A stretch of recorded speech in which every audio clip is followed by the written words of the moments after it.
Making old things new. Shakespeare could take an old, dusty, half-forgotten story from long ago and turn it into something brand new and far more exciting. Here's a video introducing how Shakespeare used earlier works as sources.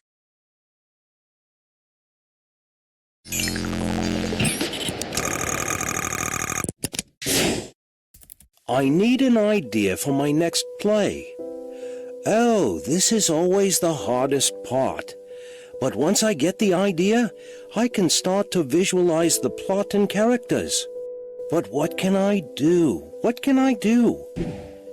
How about a story about a man who becomes king, but a fatal flaw leads to his downfall?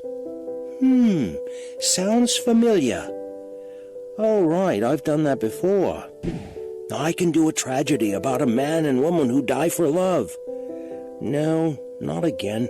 That wouldn't be very original. Wait, I have an idea. What about a comedy about two lovers? That could be entertaining.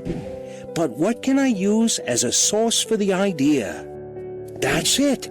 I know exactly what to do. I'll use a Greek myth about two lovers who die for each other and transform that tragic myth into a comedy. It will be great. A lot of writers transform existing sources into something new and exciting. Where do you get your great ideas? Making old sources new. Learn how writers, like Shakespeare, transform historical sources to create new literary works. This video provides a useful introduction.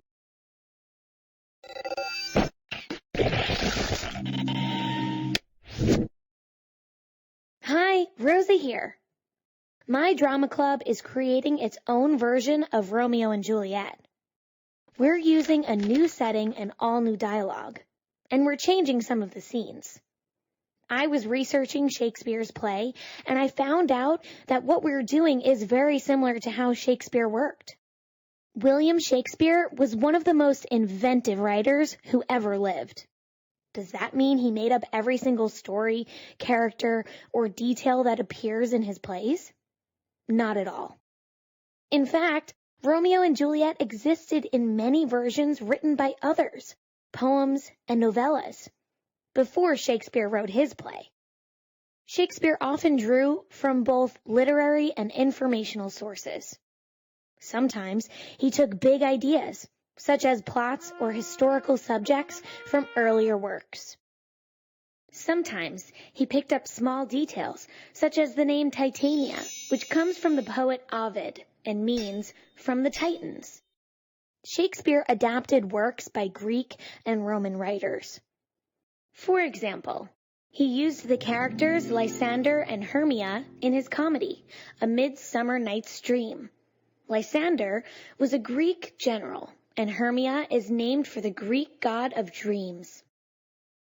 He also used elements from English folk tales, European poems and legends, and historical works, some by Raphael Holinshed.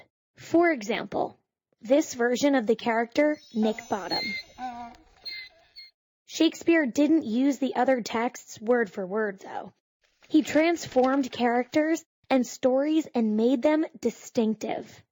He also changed stories and even revised history to suit his artistic aims and to please his audiences.